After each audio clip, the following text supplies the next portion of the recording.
अब जो कर्माबाई है, कर्माबाई नाम सबने सुना है, ठाकुर जी के लिए खिचड़ी बनाती थी बिना नहाए धोए, ये बात भी सबको पता है। लेकिन उनके व्यवहार में इतनी सरलता थी, इतनी सहजता थी कि ठाकुर जी उनके यहां खिचड़ी खाने जाते थे।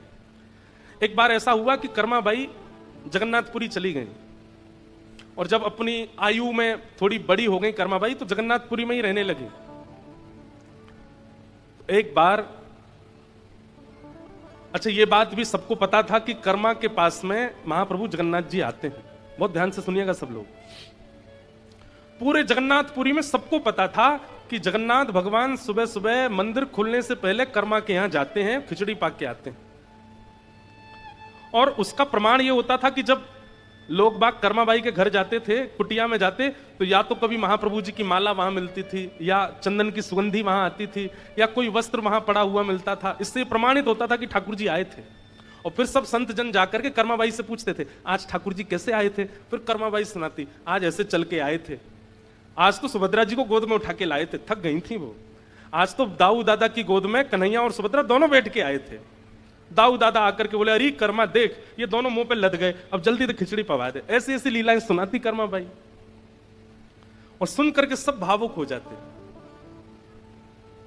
लेकिन एक बार एक महात्मा गए, बड़े विद्वान। वो महात्मा, अब जो ज्यादा कई बार ज्ञानी हो जाते हैं ना, बुरा नहीं मानिएगा, ज्ञान होना एक बात होता है, और ज्ञान का आवरण होना एक अलग बात होता है। एक होता है धनवान हैं, और एक है धनवान है नहीं पर दिखा रहे हैं कि हम बहुत धनवान हैं। यहां पे अंगूठी पहन, यहां पे पहन, यहां पे पहन, इधर लटका लिए दो चार, कई लोग ऐसा वो जबरदस्ती दिखाते हैं कि हम बहुत धनवान हैं। कई लोग ज्ञानी नहीं होते पर दिखाते हैं कि हम बहुत ज्ञानी, कई लोग भक्त होते नहीं पर दिखाते हैं कि हमें भक्ति बहुत है। तो ऐसे ही एक महात्मा चले गए, कर्माबाई प्रवचन आज की लीला सुना रही थी, आज कैसे कैसे ठाकुर जी आए, सबके तो नेत्र सजल हो गए, उनके ऊपर कोई असर नहीं हुआ। सब लोग वहां से जाने लगे, आज ठाकुर जी की खिचड़ी प्रसादी लेकर के सब जैसे जाने लगे, तो वो महात्मा बोले, सब चले जाएं कर्मा, फिर मुझसे एकांत में बात करना। सब चले गए, कर्माबाई बोली, आज्ञा करो। बोले, हमने सुना है तुम नहाती नहीं हो प्रसाद बनाते से पहले, स्नान नहीं करती। नहीं, ऐसी बात नहीं है, वो बाल्यकाल से महाप्रभु जी को प्रिय लगता है ना, तो मैं वैसे ही बनाती हूं। पर मैं रात्रि में स्नान कर ली तो मेरी कोई अपवित्र अवस्था नहीं होती उस समय, मैं बहुत ध्यान से महाप्रभु जी का प्रसाद सिद्ध करती हूं। नहीं, गलत है। देखो, वो तो भगवान है, वो तो करुणा में है, बहुत ध्यान से सुनिएगा, वो तो कृपालु हैं, वो तो करुणावतार हैं, वो तो तुम्हारी हर भावना स्वीकार करेंगे। पर तुमको चाहिए कि तुम शास्त्रीय नियम का पालन करो। वो तो परमात्मा है, वो कुछ नहीं बोलेंगे। लेकिन इन सब का तुमको एक बात और बता दूं। बोले, क्या? ये सब तुम्हारे पूर्व जन्म में किए गए पुण्य हैं, जिनके फल से जगन्नाथ जी तुम्हारे यहां प्रसाद पाने आते हैं। जिस दिन तुम्हारा पूर्व जन्म का पुण्य नष्ट हो जाएगा, हाथ पे हाथ धरी बैठी रह जाओगी, महाप्रभु जी नहीं आएंगे तुम्हारे पास। कर्माबाई इतनी घबरा गई, नहीं नहीं भगवान, आप आज्ञा करें, मुझे किस नियम का पालन करना है, कैसे करना है, आप जो बताएंगे मैं वैसे करूंगी। महात्मा ने लंबा चौड़ा नियम बता दिए। सुबह उठा करो, उठने के बाद फिर शुद्ध जल में स्नान करो, उसके बाद फिर यहाँ महोदधि समुद्र है, समुद्र में स्नान करो, समुद्र से आने के बाद पूरा शरीर नमकीन हो जाएगा, तो एक बार फिर शुद्ध जल से स्नान, 3 बार तो स्नान करो। और स्नान करने के बाद गोपी चंदन घिसो, गोपी चंदन घिस करके ठाकुर जी को अर्पित करो, फिर अपने शीश पर लगाओ। फिर जिस चूल्हे में ठाकुर जी का भोजन बनता है उस चूल्हे में बढ़िया पूजन करो, उस पर पुष्प अर्पण करो, अन्नपूर्णा मैया को प्रणाम करो। फिर अग्निदेव का आवाहन करके अग्नि प्रज्वलित करो, जो कढ़ाई है उस कढ़ाई पर चंदन लेपन करो चारों ओर, और उसके बाद उसमें जो अन्न पधराओ उस समय सुंदर वैदिक मंत्रों का उच्चारण करो। फिर उसमें नमक डालते समय रामरस भगवान को प्रणाम करो। फिर इनको इतना नियम बता दिया कर्माबाई को, और तब खिचड़ी बना के पवाना ठाकुर जी को। कर्माबाई बोली, जो आज्ञा मैं करूंगी ऐसा ही करूंगी। दूसरे दिन कर्माबाई उठी, पहले तो घर में स्नान किया। अच्छा, स्नान का भी नियम है, ब्रह्म मुहूर्त से पहले देव नदियों में या फिर समुद्र में स्नान करना निषेध है। ब्रह्म मुहूर्त से पहले यानी कि सुबह के 3:45 से पहले स्नान नहीं करना चाहिए देव नदियों में या समुद्र में। 3:45, 3:30, 3:45 से ब्रह्म मुहूर्त प्रारंभ होता, तभी आप स्नान कर सकते हो, क्योंकि उससे पहले देवता स्नान करने आते हैं। उस समय यदि आप स्नान करने के लिए जाएंगे तो ऐसी शास्त्र आज्ञा है कि फिर देवता थोड़े भाई उनका समय है, उनको स्नान करने दो, अब आप स्नान करोगे तो फिर वो नहीं करेंगे। तो कर्माबाई पहले प्रतीक्षा करती, सुबह ब्रह्म मुहूर्त होता, फिर महोदधि स्नान करती, घर आके शुद्ध जल से स्नान करती। आज चूल्हा का पूजन कर रही है, अग्नि पुष्प आदि सब छोड़ रही है, अन्नपूर्णा मैया का स्मरण कर रही है, पतीला धर के उस पर चंदन लगा। इतने में ही महाप्रभु जी आ गए। महाप्रभु जी आ गए, सुभद्रा जी आ गई, बलराम जी आ गए, आकर के तीनों बैठ गए और बैठ कर कह रहे हैं, मां लाओ जल्दी प्रसादी लाओ। कर्माबाई बोले रुक जा रुक जा रुक जा, अभी अभी कढ़ाई का पूजन चल रहा है। ठाकुर जी बोले हैं ये क्या हो रहा है, कढ़ाई का पूजन? सुभद्रा जी बोली आज देख रहे हो कर्मा के केश कढ़े हुए हैं, बढ़िया जूड़ा बनाए, आज नहा धो के बना रही है। बलराम जी बोले वो सब तो ठीक है, हमारी मंगला आरती का समय हो रहा है। और जी कर्मा भाई अभी तक ये कढ़ाई को ही पूजन कर रही है। उसके बाद अब उसमें दाल भी डाले तो कोई मंत्र बोले, उसमें चावल डाले तो कोई मंत्र बोले, नमक डाले तो कोई मंत्र बोले, हल्दी आदि डाले तो भी मंत्र बोले। इसी बात के लिए ठाकुर जी बार बार बोले जल्दी कर मां, मां जल्दी कर, इसीलिए उनका नाम कर्मा पड़ा। जल्दी कर मां जल्दी कर। लेकिन ब्रह्म मुहूर्त निकल गया, ठाकुर जी की मंगला आरती का समय हो गया और ठाकुर जी खिचड़ी आधी अधूरी पाकर के दौड़े श्री मंदिर की ओर, क्यों पुजारी द्वार खोल रहे हैं। और उस दिन ठाकुर जी ने कर्माबाई के प्रसादी को पूर्ण ग्रहण नहीं किया। कर्माबाई मंदिर गई, प्रणाम करके आई, ठाकुर जी से बोली जय जय आज आपने आरोगा नहीं। बोले देख हमारी एक बात सुन, एक तो तैने आज बहुत विलंब किया, तैने बहुत समय लगाया, और दूसरी बात बुरी लगेगी लेकिन वास्तव आज तेरी खिचड़ी में स्वाद ही नहीं था, आनंद ही नहीं आया, हमको स्वाद ही नहीं लगा बिल्कुल भी। कर्माबाई बोली मैं तो आपके वैदिक नियमों का पालन कर रही थी, स्नान करके, ध्यान करके, समुद्र में स्नान करके, पूजन करके, अन्नपूर्णा प्रणाम ये सब करके। बोले वो सब दुनिया करे, तू मत कर, तू जैसे करती वैसे ही कर। अगर वैसे नहीं करेगी तो हम कल से नहीं आएंगे पाने के लिए, तेरे लिए वो नियम नहीं है। तुम तो कर्मा जैसे करती हो वैसे ही करो, उसमें कोई परिवर्तन करने की आवश्यकता नहीं। कई बार सेवा पद्धतियों को देख करके कई नियम और भाव का बात कह दी जाती, पर एक बात स्पष्ट मानिए, जो बुद्धि से, स्वभाव से, व्यवहार से बहुत सहजता में आ चुके हैं, चतुराई ने जिनको छुआ तक नहीं है, यदि वो इस प्रकार से सेवा भाव रखते हैं तो उसमें दोष नहीं है। आप चतुर हो, आपके अंदर चतुराई भी है, आप दुनिया से कमाना जानते हो, दुनिया से छल करना जानते हो, अपनी व्यवस्थाएं करना जानते हो, चतुर बुद्धि में कुछ ना कुछ घूमता रहता है, आपके लिए वैदिक नियम ही करने पड़ेंगे, उसके बिना ठाकुर जी की प्राप्ति नहीं होगी। जो सहज हैं, एक बात कह दूं, जो भोंदू हैं, जो बिल्कुल सरल हैं, उनके लिए तो वो जैसे करते हैं उसी से ठाकुर जी राजी होते हैं, उसी से ठाकुर जी प्रसन्न होते हैं। तो चाहे कर्माबाई हों, चाहे चैतन्य महाप्रभु हों, चाहे जिन जिन आचार्यों का और रसिकों का हम नाम बोल रहे हैं, ये सब हों, ये सब कौन है? ये धार्मिक नहीं है, ये परम धार्मिक है, परम धर्म। और ये भागवत जी ही सिखाते परम धर्म। तो हमारे अंदर परम धर्म किस रूप में आया है? हम ठाकुर जी की प्रेम लक्षणा भक्ति में ऐसा क्या कर रहे हैं जो सबसे अलग है, सबसे भिन्न है, सबसे विलग है? सबसे अलग करने की भावना से मत करिएगा, वो अपने आप होगा, अपने आप सहजता से मन में भाव आएगा, ऐसे नहीं ऐसे करूं, ये नहीं ये पध रहा हूं, ये भाव, ये भागवत जी प्रकट करती हैं और इसी को परम धर्म कहते हैं। तो भागवत जी का विषय क्या है? परम धर्म का उद्दीपन होना। परम धर्म का मतलब होता प्रेम लक्षणा धर्म का उद्दीपन, प्रेम लक्षणा भक्ति का उद्दीपन होना, ये भागवत का विषय है। दूसरी बात, भागवत का अधिकारी कौन है? तो कहते हैं निर्मत सराणाम सताम, मात्सर्य दोष से विमुक्त व्यक्ति ही कथा सुनने का अधिकारी है। आपको यदि कथा समझ में नहीं आ रही है तो इस बात का यह प्रमाण है कि कहीं ना कहीं मात्सर्य चित्त में है। मात्सर्य का मतलब क्या होता है? ईर्ष्या। ईर्ष्यालु व्यक्ति को सत्संग समझ नहीं आता, ईर्ष्यालु। और एक और बात, समझ में तो सबको आता है, पर समझी हुई वस्तु जीवन में लागू सबके नहीं होती है। समझ रहे हैं बात? आपने कथा में जो बात सुनी वो समझ तो आ गई, पर जीवन में लागू वो सबके नहीं हो पाती। वो उसी की होती है जिसके चित्त में मात्सर्य दोष नहीं होगा।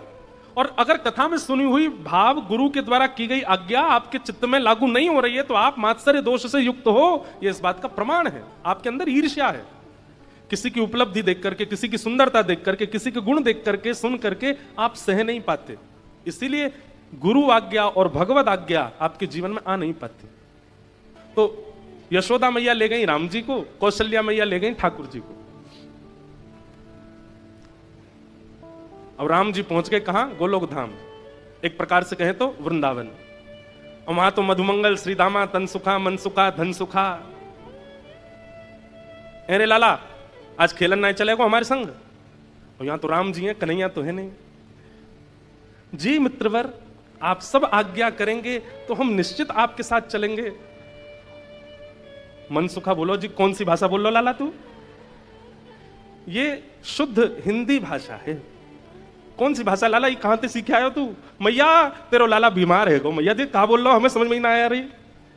और वहां साकेत पहुंच गए ठाकुर जी, और वहां राम जी के मित्र आए हैं सब। रघुकुल कमल दिवाकर दशरथ नंदन कौशल्या नंदन रामचंद्र भगवान को प्रणाम। ठाकुर जी बोले, हे मधुमंगल कहा बोल रहा इतकुआ मेरे पास? कहा इतना लंबा चौड़ा नाम कैसे बोल रहा है? अरे आज बड़ो सज धज के आया, बड़े बढ़िया से लत्ता पहन के, फट क्यों ना रहे तेरे लत्ता? यहां पे ला, पकड़ के सबरे लत्ता फाड़ दिए। वहां कृष्ण पहुंच गए। राम जी तो बड़े चिंतित हो गए, भैया ये कैसे लोग हैं, इन लोगों की भाषा कैसी है? ठाकुर जी को जबरदस्ती उठा के ले गए। अब वहां तो हमारे ब्रज में गाते हैं ना रसियाओं में, 7 दिनन तक गिरिवर धार्यो, 7 दिनन तक गिरिवर धार्यो, नाग कालिया पकड़ पछाड़ो, नाग कालिया पकड़ पछाड़ो, ऐसो वैभव वारो तो ये ब्रज में गारी खाए। हाँ ऐसो वैभव वारो तो ये ब्रज में गारी खाए। अरे हाँ ऐसो वैभव वारो तो ये ब्रज में गारी खाए। हाँ ऐसो वैभव वारो तो ये ब्रज में गारी खाए। ओ ऐसो चटक मटक सो ठाकुर तीनों लोकन में नाए। ऐसो चटक मटक सो ठाकुर तीनों लोकन में नाए। ओ देखो, अगर ये पद हमने ब्रज में गाया होता, एक भी बैठा नहीं होता। आप बैठे ही रहना, खड़े मत होना। नहीं अब मत खड़े होना। पर ये भूमि का अंतर है, ये वैराग्य की भूमि है। यहाँ सब वैरागी रहते हैं, यहाँ सब विरक्ति रहते हैं। लेकिन ब्रज में अगर एक पंक्ति इस पद की आ गई होती तो महाराज बस व्यास जी बैठे होते, बाकी सब नाच रहे होते। ओ ऐसो ऐसो ओ ऐसो चटक मटक सो ठाकुर तीनों लोकन में नाए। ओ ऐसो चटक मटक सो ठाकुर तीनों लोकन में।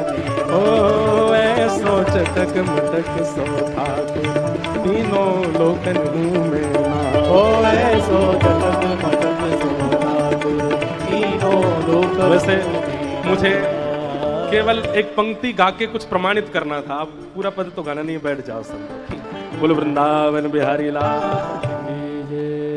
तो ये तो बड़े चंचल हैं।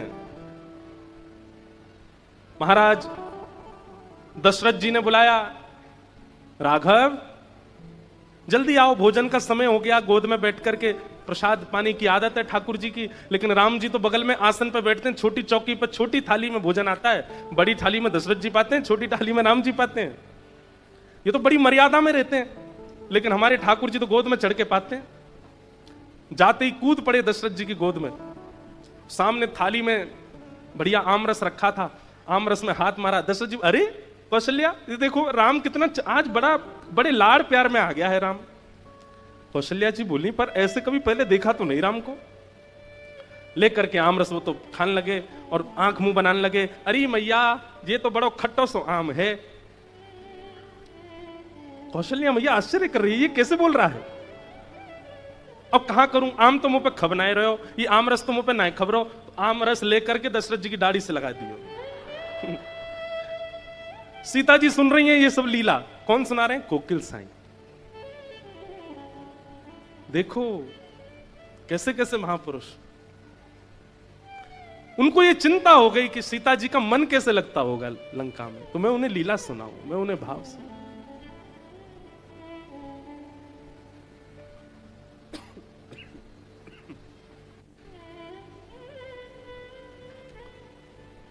और वहां राम जी की हालत, सब्र पकड़ के ले गए उनको जमुना जी पे। अरे लाला चल, आज हमारी घुड़सवारी करवे को मन है, रो तू घोड़ा बन जा। राम जी हाथ जोड़, जी प्रिय मित्र, मैं महाराज दशरथ से कहकर के घोड़ा मंगवाता हूं। मधुमंगल सीधा बोली, लाला तेरी एक तो वाणी कचू है गयो है, हमें तो नहीं को उरास ना यारो। अरे कहा करो, कहां तो घोड़ा मंगवा, तू ही बन जा घोड़ा। राम जी को ही घोड़ा बना दिया। मधुमंगल सीधा में सब बैठ गए ऊपर, ठाकुर जी की 2 चोटी बना दी। बोले ये हमारी लगाम है, चल घोड़ा टुक टुक चल। राम जी रोने लगे, हे मां कौशल्या आप कहां हो, ये मैं कहां आ गया हूं। ऐसी स्थिति बन गई। अंत तो गत्वा, यशोदा मैया ने सोची मेरो लाला ऐसो सीधो साधो कैसे है गयो। और वहां कौशल्या मैया सोच रही है हमारा लाला इतना इतना उद्यमी कैसे हो गया। और जैसे ही दोनों के नेत्रों में गंभीरता से देखा, वहां कौशल्या मैया को अरे ये तो यशोदा जी का लाला है। और यशोदा मैया को पता चली अरे ये तो कौशल्या जी को लाला, गलती से आ गए घर पे। बताओ, गलती से किसी का फोन अदला बदली हो सकता है, पर्स अदला बदली हो सकता है, बच्चे अदला बदली हो सकते हैं, पर भैया ये दोनों एक से हैं, इनमें कोई अंतर नहीं। हो गए अदला बदली। दोनों मैया लालाओं को लेकर के गई, बीच मार्ग में दोनों मिल गई। कौशल्या मैया बोली, अरे बहन देखो तुम्हारो लाला मेरे संग चलो गयो। बोले हाँ आपको भी मेरे संग, लो पकड़ो अपने बंदर को, इतना ऊधम मचावे पूरी करके आयो है। यशोदा मैया भी बोली, तुम भी पकड़ो अपने माटी के मत होना है, कछ करे ही ना है, हंसे ना बोले ना, बैठो रे चुपचाप।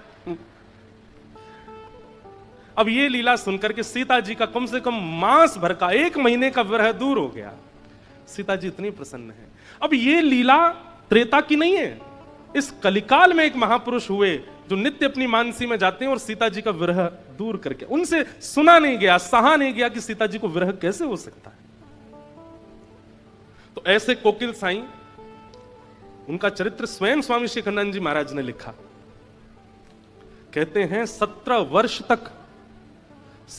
वर्ष तक एक दिन भी बिना नागा किए नेत्रों से आंसू गिरते रहते थे सीता जी के वियोग में, सिया जी के वियोग। उनको उनका वियोग दूर करके आते, कहते उनका वियोग अपने ऊपर लेके आ जाते और विरह में रहते। और वृंदावन में वास करते थे और आपका नियम था अपने ठाकुर जी का दर्शन किसी को नहीं करवाते थे, अपने सेवा के ठाकुर जी के दर्शन नहीं कराते थे। आप जैसे अगर चले गए उनके यहां, आपने कहा हम हरिद्वार से आए, आइए आओ बैठो बैठो, लाओ इनके लिए थाली लगाओ, रोटी पवाओ, दाल चावल पवाओ, कढ़ी पवाओ, ये पवाओ, गुलाब जामुन पवाओ, और कोई जरूरत आपको नहीं, आपके ठाकुर जी का दर्शन। अच्छा रुको रुको, दक्षिणा दो, वस्त्र दो, आभूषण दो, जो चाहिए सब ले लो। और अंत में कहते ठाकुर जी का दर्शन नहीं कराएंगे। बोले आपने इतना सब कुछ क्यों दिया। बोले इसलिए दिया कि कुछ ठाकुर जी से मांगना नहीं, जो चाहिए मुझसे ले जाओ, हमारे ठाकुर जी से कुछ मत मांगना, उनको संकोच में मत डालना। श्रीमद् भागवत ऐसे गुण का निर्माण करती है। हमारी सोच, हमारी विचार, हमारी स्थिति अगर भक्ति में उसमें परिवर्तन नहीं आता है तो कथा सुनने का कोई लाभ नहीं है। हम सुनते हैं कि श्री चैतन्य महाप्रभु गुंडीचा मार्जन कर रहे हैं, क्यों? क्योंकि उनके मन में भाव है कि महाप्रभु जी आ रहे हैं, रथ पर बैठ करके वृंदावन को सजाओ। हम सुनते हैं कि श्री कोकिल साईं अपने ठाकुर जी का दर्शन नहीं कराते, क्यों? कि कोई व्यक्ति दुनिया की याचना ना कर ले इनसे। हमारे चित्त में कौन सी भावना प्रकट होती है ठाकुर जी को लेकर? कुछ भी नहीं। और जब तक ये भावना प्रकट ना हो तब तक समझिए कि आपने कथा सुनी नहीं। कथा चित्त को एक अभूतपूर्व बना देती है, आपकी विचारधाराओं को, आपकी चित्तवृत्ति को ऐसा बना देती है कि आप कुछ अलग सोचने लगते हैं, आपकी विचारधाराएं कुछ विलग हो जाती हैं।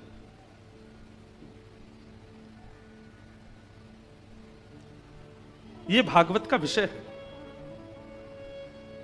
धर्म प्रोचित कई तवोत्र परमो, धर्म नहीं, अब परम धर्म की राह पर आप चलने